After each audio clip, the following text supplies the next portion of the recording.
Hello friends, welcome to Republica class. I am Anand Sridham.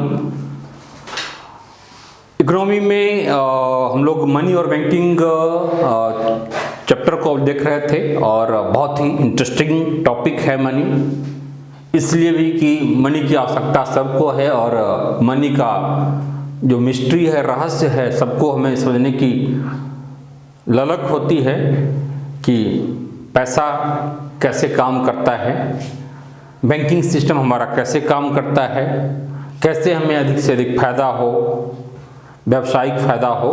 तो बहुत सारी चीज़ को हम लोग पिछले क्लास में हम लोग देख चुके हैं कि इसमें मनी क्या है, मनी का क्या हिस्ट्री रहा है, कैसे हमने बार्टर सिस्टम से लेकर के और एक कॉइन, फिर पेपर करेंसी, फिर स्मार्ट कार्ड, प्लास्टिक करेंसी और उसका फिर क्रिप्टो करेंसी जिसमें बिटकॉइंस वगैरह आता है। तो पूरी हिस्ट्री को हम लोग देख चुके हैं, यानी मनी वाले पार्ट को हम लोग देख चुके हैं, फिर मनी की हिस्ट्री को हम लोग देख चुके हैं। ठीक है, कैसे बार्टर सिस्टम से लेकर के और क्रिप्टो करेंसी तक की चीज़ें जो है, ठीक है, कैसे काम कर रही है। आपका यह क्रिप्टो करेंसी है, यह क्या है, ब्लॉकचेन की टेक्नोलॉजी पर काम करता है। तो हिस्ट्री को हम लोग देख चुके हैं। दूसरा है कि इसके बाद इंडिया में क्या है, इंडिया में आरबीआई इस करेंसी को इशू करती है, तो वह कैसे करती है इसको भी हम लोग बहुत हद तक देख चुके हैं, बाकी हम लोग यहाँ पर देखेंगे। ठीक है, तो आइए हम लोग देखते हैं कि इंडिया में बैंकिंग सिस्टम के तहत बैंकिंग वाले पार्ट पर हम लोग चर्चा करते हैं। ठीक है, क्योंकि मनी और बैंकिंग दोनों एक दूसरे से कोरिलेटेड है। तो बैंकिंग सिस्टम में क्या है कि किसी भी कंट्री के बैंकिंग सिस्टम में या फिर मॉनेटरी सिस्टम में, ठीक है, मौद्रिक व्यवस्था में केंद्रीय बैंक की भूमिका महत्वपूर्ण होती है। ठीक है, इंडिया में भी जो केंद्रीय बैंक है वह क्या है, केंद्रीय बैंक इंडिया में आरबीआई है, यानी रिजर्व बैंक ऑफ इंडिया, और सारे मौद्रिक नीतियों से लेकर के और मौद्रिक व्यवस्था के सारे चीज़ों में आरबीआई की चलती है, उसकी भूमिका महत्वपूर्ण है। तो आरबीआई आपका केंद्रीय बैंक हो गया, सेंट्रल बैंक हो गया, सेंट्रल बैंक हो गया आपका केंद्रीय बैंक आरबीआई। मैं शॉर्टकट में लिखूंगा कई जगह। तो अब इस केंद्रीय बैंक एक आपका आरबीआई। अब दूसरी बात है कि बैंकिंग सिस्टम की चर्चा किया जाए तो मैं जैसा कि बता चुका हूं, एक तो आपका कमर्शियल बैंक हो जाता है, कमर्शियल बैंकिंग सिस्टम में कमर्शियल बैंक, इसकी भूमिका काफी महत्वपूर्ण है। अभी मैं आता हूं इस पर। ठीक है, दूसरा आपका कोऑपरेटिव बैंक है, कोऑपरेटिव बैंक, और तीसरा आपका रूरल रीजनल। ठीक है, शॉर्टकट में लिख देता हूं, रूरल रीजनल बैंक है। ठीक है, एक डेवलपमेंटल से रिलेटेड चीज़ें भी आ जाएगी। वैसे बैंक का कई क्लासिफिकेशन हो सकता है दूसरे एंगल से। अब इसमें देखिए कि कोऑपरेटिव बैंक में हम लोगों ने देख चुका है, यह आपका रीजनल रूरल बैंक यह बाद की घटनाक्रम है, और यह 1975 में 2 अक्टूबर 1975 को रीजनल रूरल बैंकिंग की शुरुआत हुई थी। और इंडिया में 5 जगह, मुरादाबाद, गोरखपुर है, फिर इसके बाद भिवानी है हरियाणा का, जयपुर है, और वेस्ट बंगाल का मालदा है। 5 जगहों पर इसकी शुरुआत हुई थी कोऑपरेटिव बैंक्स की। ठीक है, 2 अक्टूबर 1975 को 5 रीजनल बैंक्स पर आया गया। ठीक है, तो सॉरी, ये आपका यहाँ पर है, ये रीजनल बैंक की बात मैं कर रहा हूँ। 2 अक्टूबर, ठीक है, 1975 को 5 रीजनल रूरल बैंक्स। ये सारा फैक्ट्स आपके लिए महत्वपूर्ण है। यहाँ से प्रश्न बनेगा कि रीजनल रूरल बैंक की शुरुआत कब हुई थी, तो 2 अक्टूबर 1975 को।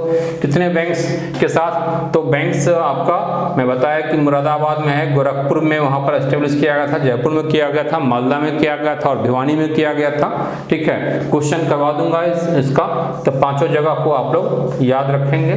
ठीक है, ये आपका मुरादाबाद, गोरखपुर 2 यूपी का हो गया, मालदा हो गया, फिर भिवानी हो गया हरियाणा का, और जयपुर हो गया। ठीक है, तो ये तो ओरिजिनल रूरल बैंक की बात हो गई। कोऑपरेटिव बैंक्स की यह महत्वपूर्ण भूमिका निभाती है, और कोऑपरेटिव बैंक्स को की जो स्थापना है, ठीक है, यह कोऑपरेटिव जो समितियां होती हैं, राज्य कोऑपरेटिव समिति एक्ट के तहत होता है। ठीक है, कोऑपरेटिव एक्ट्स के तहत होता है। तो जो कोऑपरेटिव बैंक्स है उसमें 3 प्रकार का होता है। एक राज्य सहकारी, state cooperative bank, state cooperative bank. फिर दूसरा क्या होता है, केंद्रीय, सेंट्रल कोऑपरेटिव बैंक। ये जिला के स्तर पर होता है, वर्ड को ध्यान देंगे। यह क्या है, सेंट्रल यानी केंद्रीय सहकारी बैंक। यह क्या होता है, डिस्ट्रिक्ट के लेवल पर होता है।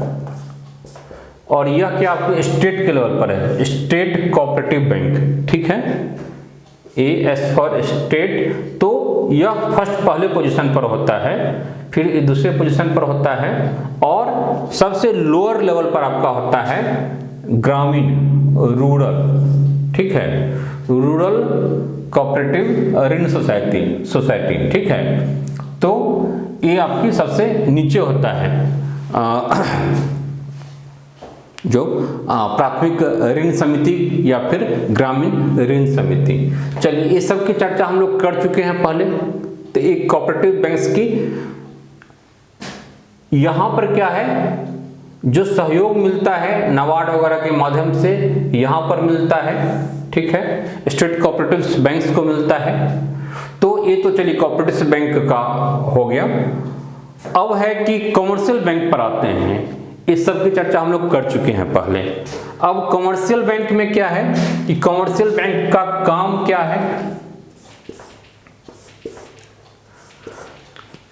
तो कमर्शियल बैंक का काम है कि जमा को लेना, एक साधारण शब्दों में कहें तो जनता की बचत को सेविंग्स को जमा लेना, एक्सेप्ट करना, और फिर आवश्यकता पड़ने पर उसे वापस देना।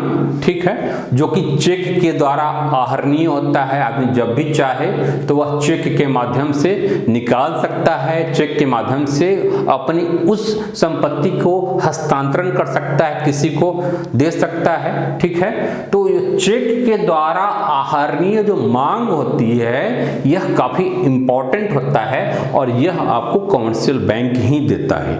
ठीक है, अन्य जैसे पोस्ट ऑफिस बचत बैंक होता है तो वह चेक की फैसिलिटी नहीं देता है, या फिर बहुत सारी ऐसी डेवलपमेंटल इंडस्ट्रियल डेवलपमेंट ऑर्गेनाइजेशन है, कॉरपोरेशन है, वह आपको उधार तो देगी।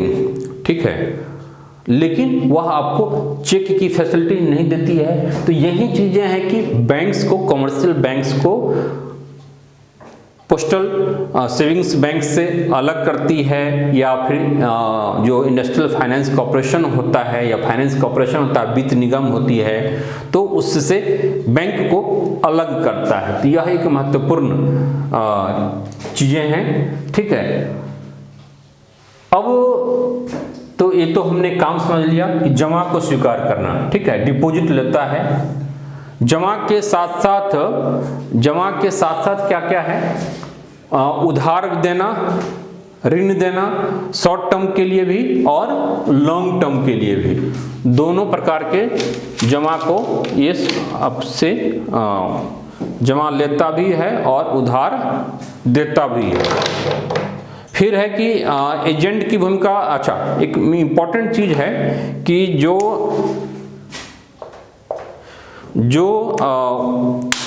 हम जमा इनके पास रखते हैं, ठीक है, तो उसका ये निवेश भी करता है, ठीक है, उसका निवेश भी करता है। अपने पास कुछ बचत कुछ रिजर्व रख करके बैंक्स, बाकी को वह क्या करता है, निवेश कर देता है, इन्वेस्ट करता है, तो निवेश का कार्य भी करता है। फिर आपके लिए एजेंट का भी काम करता है। सारी चीज़ को हम लोग देख चुके हैं। एजेंट के रूप में काम करता है, आपके कस्टमर के बिहाफ में वह विभिन्न प्रकार का प्रीमियम वगैरह है, उस रिस्पॉन्सिबिलिटी को भी पूरा करता है। आपके विभिन्न प्रकार का लोन है, उसको वह चुकता करता है प्रीमियम के रूप में। तो आपने मान लीजिए हाउसिंग लोन लिया, ऑटोमोबाइल लोन लिया, बहुत सारी लोन होती है, बहुत सारा आपका प्रीमियम होता है, हेल्थ से रिलेटेड आपने कोई इंश्योरेंस वगैरह ले रखा है, तो सारी आपके बदले, कस्टमर के बदले एजेंट के रूप में काम करता है। आपके पैसे का हस्तांतरण हुआ, आप RTGS वगैरह करवाते हैं, तो NEFT करवाते हैं, तो वो सारी चीज़ें आपके बिहाफ में बैंक करता है। फिर आपकी वसीयत, आपके ट्रस्टशिप का भी वह मैनेजमेंट करता है। तो ये सारी चीज़ें बैंक्स आपके लिए करता है। इवन कि कोई बहुमूल्य सामान है, सोना है, गोल्ड है, डायमंड्स है, वह भी अपने लॉकरों में रखता है, तो लॉकर की फैसिलिटी देता है। तो ये सारा कमर्शियल बैंक्स आपके लिए काम करता है, ठीक है। अकाउंट की चर्चा करें तो आपने समझ लिया कि कमर्शियल बैंक का क्या क्या काम है। अब है कि अकाउंट की चर्चा करें तो यहाँ पर आप करंट अकाउंट, एक तो सेविंग अकाउंट होता है, करंट अकाउंट होता है। तो करंट अकाउंट क्या होता है, जनरली बिजनेसमैन के द्वारा खोला जाता है, और उसमें चेक की अनलिमिटेड फैसिलिटी होती है, ठीक है, चेक जारी करने की, क्योंकि एक बिजनेसमैन को फ्रिक्वेंटली चेक को इशू करना होता है, ठीक है, लेन देन उसकी ज़्यादा होती है। तो हालांकि जो करंट अकाउंट होता है, जो अकाउंट है आपका, तो करंट अकाउंट में, और आपका एक सेविंग है, तो करंट अकाउंट में इंटरेस्ट रेट क्या होता है कि इंटरेस्ट रेट नहीं देता है बैंक, कस्टमर को नहीं देता है, उल्टा आपसे कुछ नॉमिनल फी लेता है, और उस फी के बदले बहुत सारी फैसिलिटी को अपने कस्टमर को देता है, ठीक है। सेविंग अकाउंट है, तो सेविंग अकाउंट क्या है, सेविंग अकाउंट में आपको इंटरेस्ट मिलता है, कस्टमर्स को मिलता है, और यहाँ भी है कि चेक की सुविधा होती है, हालांकि अनलिमिटेड नहीं होती है, ठीक है, लेकिन यहाँ भी चेक की सुविधा होती है। एक होता है कि टर्म्स डिपॉजिट हम करवाते हैं, ठीक है, टर्म्स डिपॉजिट होता है, सावधि जमा होता है। तो सावधि जमा में इंटरेस्ट रेट ज़्यादा बैंक देती है आपको, ठीक है। तो सेविंग्स वाले में, सेविंग्स अकाउंट्स में करंट अकाउंट का भी और टर्म्स डिपॉजिट्स का भी, दोनों का गुण होता है यहाँ पर, ठीक है। यहाँ भी है चेक की फैसिलिटी होती है, यहाँ करंट अकाउंट में जैसे चेक की फैसिलिटी होती है, यहाँ भी होती है। यहाँ इंटरेस्ट रेट ज़्यादा मिलता है, लेकिन यहाँ पर थोड़ा सा कम मिलता है। चलिए, ये तो अकाउंट की बातें हो गई मोटा मोटी। कमर्शियल बैंक का क्या काम है उसको भी हम लोगों ने देख लिया, ठीक है। अब थोड़ा सा हम लोग आते हैं RBI पर, जो केंद्रीय बैंक है। केंद्रीय बैंक का क्या काम है, देखिए, सेंट्रल बैंक RBT, इसको मैं मिटा देता हूँ, ठीक है, इसको हम लोग मिटा देते हैं। अब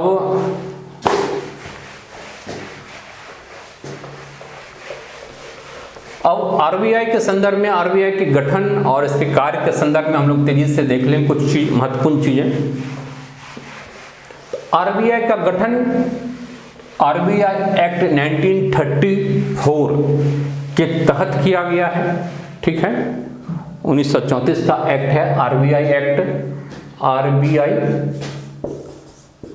RBI एक्ट 1934 के तहत 1 अप्रैल, ठीक है, 1 अप्रैल 1 अप्रैल 1935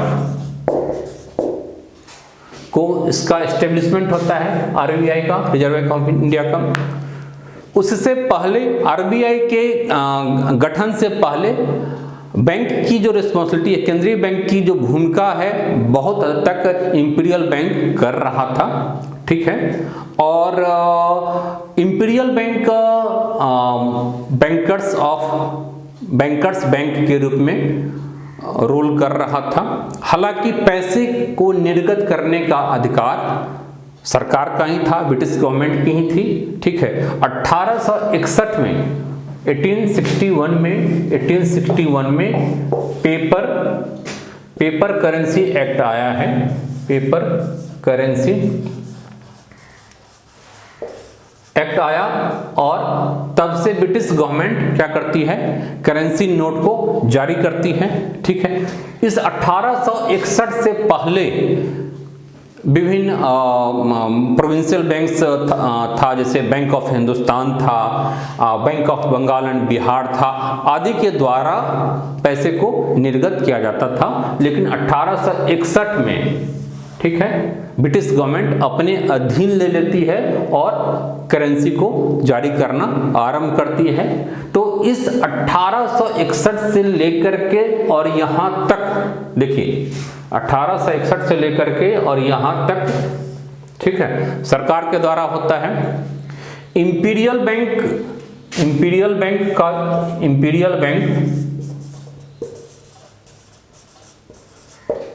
जो था, जो कि बाद में स्टेट बैंक बना है। तो इंपीरियल बैंक 1921 में बना है। हम लोग जानते हैं कि 3 प्रेसिडेंसी बैंक को मिला करके, ठीक है, bank of Bengal, bank of Madras और बॉम्बे को मिला करके, तो imperial bank bankers of bank की भूमिका निभा रहा था, ठीक है, क्योंकि सभी बैंकों में इसका रोल काफी ज्यादा था, काफी मजबूत बैंक था। 1935 से आरबीआई के द्वारा पैसा को, ये जो मनी है, इसको निर्गत करने का अधिकार, मॉनेटरी पावर, ठीक है, यह एक आरबीआई की मोनोपोली दी गई, अधिकार दिया गया, ठीक है, सर्वाधिकार दिया गया। हालांकि 1 रुपए का नोट भारत सरकार जारी करती है और उस पर वित्त सचिव का सिग्नेचर होता है, ठीक है। बाकी पर आरबीआई के गवर्नर का सिग्नेचर होता है।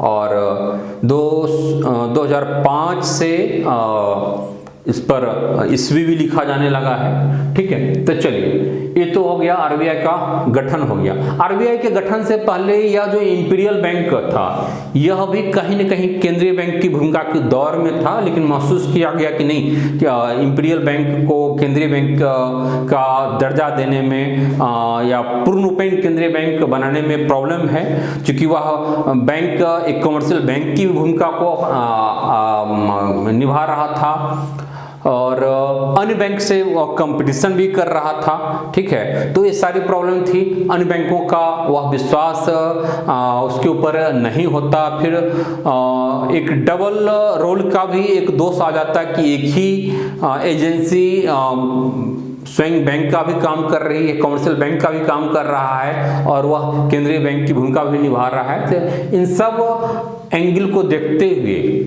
ठीक है, एक हिल्टन यंग कमीशन 1925-26 में हिल्टन यंग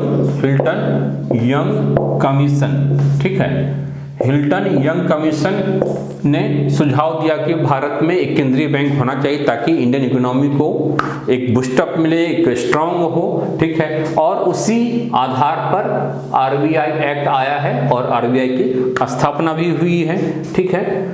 अब है कि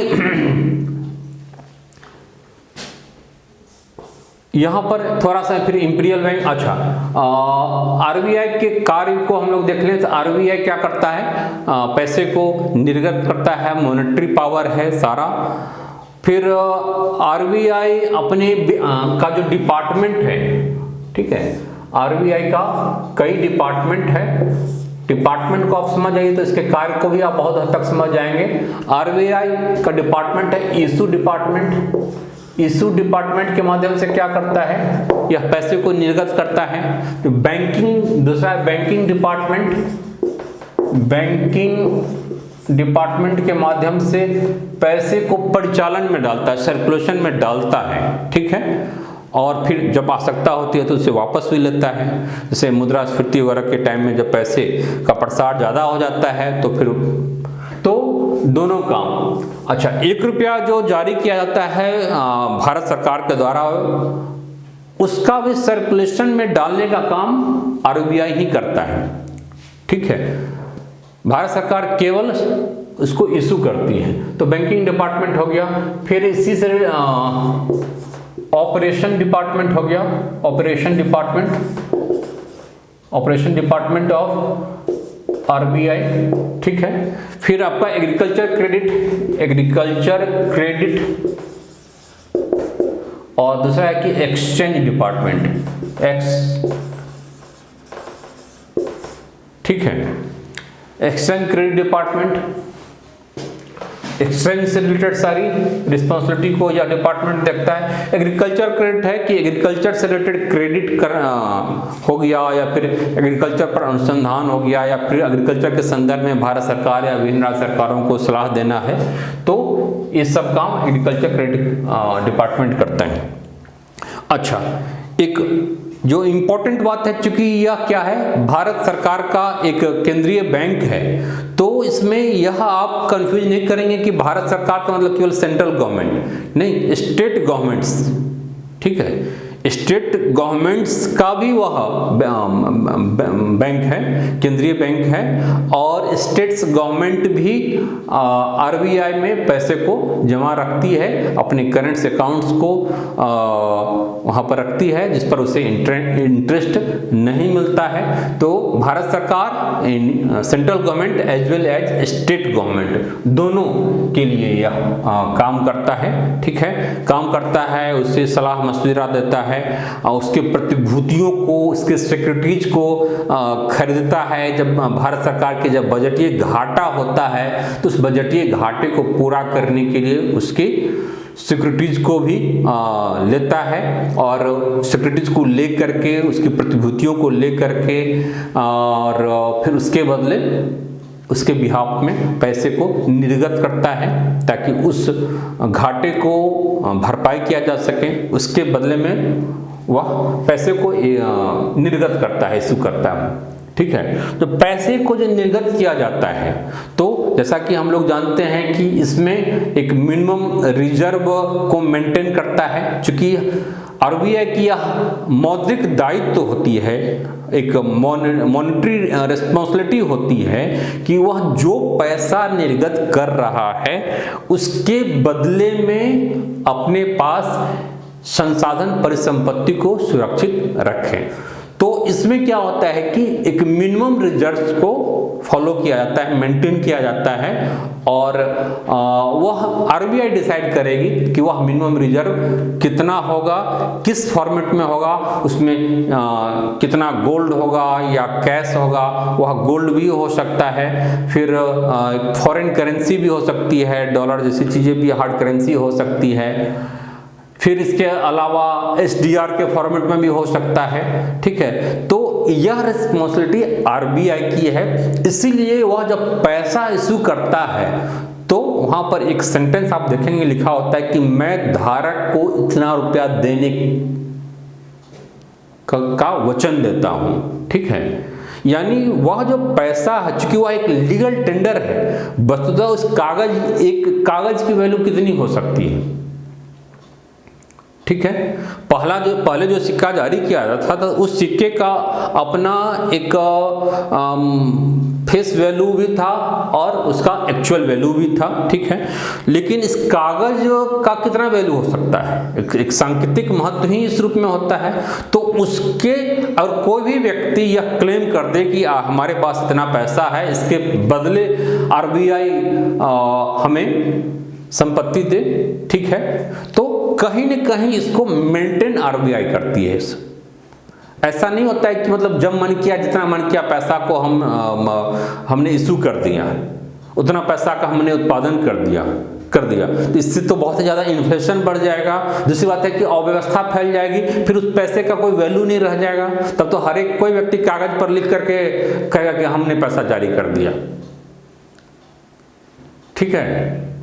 जैसे एक बार मैं देखा कि छोटा बच्चा, वो देखा कि भाई रुपया क्या होता है, रुपया तो कागज ही होता है। तो उसने, बहुत ही छोटा सा बच्चा था, तो उसने क्या किया, कागज का एक टुकड़ा लिया और कागज के टुकड़े पर 100 रुपया लिख करके और दुकानदार के पास गया और कहा कि भैया ये पैसा लो और हमें बिस्किट दो, टॉफी दो। तो अल्टीमेटली उसने सोचा कि भाई वो भी कागज ही है और ये भी कागज ही है, 100 रुपया लिखा हुआ है तो उस पर भी 100 रुपया हमने लिख दिया। ठीक है, तो एक मौद्रिक रिस्पॉन्सिबिलिटी होती है कि उसके बिहाफ में कोई परिसंपत्ति को रिजर्व रखा जाए, और ऐसा आरबीआई डिसाइड करेगी। हाँ, इसमें वर्ल्ड बैंक डिसाइड नहीं करेगी या आईएमएफ नहीं करेगी या कोई अन्य एजेंसी नहीं करेंगी। जो देश की केंद्रीय बैंक है आरबीआई, या हर एक देश का अलग अलग है, वह डिसाइड करेगा कि मिनिमम रिजर्व्स क्या होना चाहिए, किस फॉर्मेट में हमें रखना है। चलिए, ये तो मिनिमम रिजर्व। दूसरी महत्वपूर्ण बातें हैं कि मिनिमम रिजर्व वाली बातें हो गई, मिनिमम रिजर्व को मेंटेन करना पड़ता है। दूसरी महत्वपूर्ण चीज है कि हमने दशमलव प्रणाली को अपनाया है। 1957 तक क्या था, आना सिस्टम इंडिया में चलता था। 57 में 1957 में हमने दशमलव प्रणाली को अपनाया और रुपए को 10, 100 के यूनिट में बांट करके हमने फिर देखा, और यहाँ से हमारा पैसा नया पैसा बन गया, और 64 तक यह नया पैसे के फॉर्मेट में चलता है। बाद में फिर इसमें से नया शब्द हटा करके केवल पैसा के रूप में बचता है। ठीक है, तो आरबीआई के कामकाज को हम लोग देख रहे हैं कि तीसरी महत्वपूर्ण चीज है आरबीआई के काम में, यह क्या है, बैंकर्स बैंक है, यानी बैंकों का बैंक भी है। बैंकर्स बैंक भारत सरकार की तो बैंक है ही, यह बैंकर्स बैंक है। ठीक है, यानी बैंकों का बैंक है। तो बैंकों का बैंक का मतलब क्या हुआ कि किसी भी बैंक को उसका सुपरविजन करना, उसे रेगुलेट करना और कंट्रोल करना। सुपरविजन है, रेगुलेशन है और कंट्रोल है। ठीक है, supervision as well as regulation and control, तीनों चीज क्या करेगा, रिजर्व बैंक करेगा। फिर किसी भी बैंक को लाइसेंस देना है तो लाइसेंस भी इशू रिजर्व बैंक करेगा। उसके शाखा का विस्तार करना है, किसी अन्य बैंक के साथ उसे मर्ज करना है, या फिर उसे टर्मिनेट करना है, उसका समापन करना है, परिसमापन करना है। तो ये सारी रिस्पॉन्सिबिलिटी आरबीआई की है। फिर कोई भी बैंक अपने पास, उसके पास तो जमा पूंजी आती है, जो डिमांड डिपॉजिट होती है, जो जमा कस्टमर करता है, तो उसमें से कितना पैसा उसे रिजर्व के रूप में रखना है, यानी कैश रिजर्व रेशियो। अब एक सर्टेन अमाउंट 4% हो सकता है, 5% हो सकता है, बदलता रहता है। तो कैश रिजर्व रेशियो के रूप में कितना पैसा वो अपने पास रखेगा और बाकी पैसा वह निवेश कर सकता है। ठीक है, फिर है एसएलआर है। एसएलआर को भी डिसाइड करती है आरबीआई, यानी जो स्टैट्यूटरी लिक्विडिटी रेशियो होता है, यानी कोई भी बैंक कितना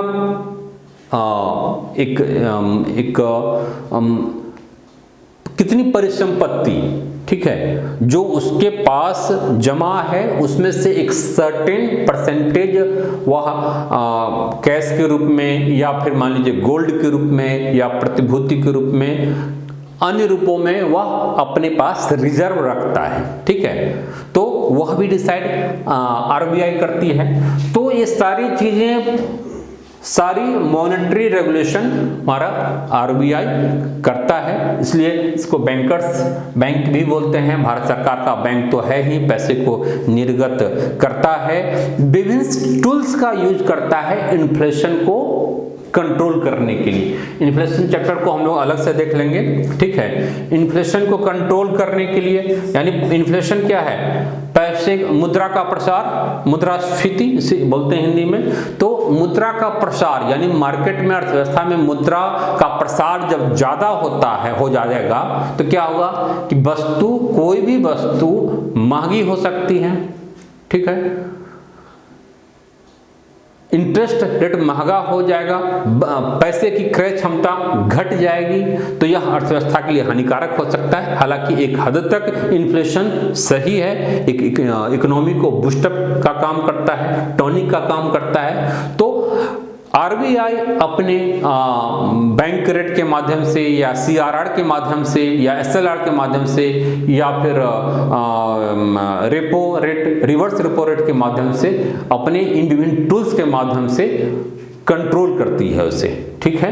तो इसको हम लोग अलग से देखेंगे सारे टर्म्स को, बैंक रेट क्या है, रिजर्व रेपो रेट क्या है, रिजर्व रेपो रेट क्या है, SLR क्या है, CRR क्या है, प्राइम लेंडिंग रेट्स क्या है, इसको हम लोग अगले क्लास में डिटेल्स में देखते हैं कि ये टर्मोलॉजी चूंकि जानना आपके जरूरी है और यहाँ से क्वेश्चंस काफी बनता है, बनने की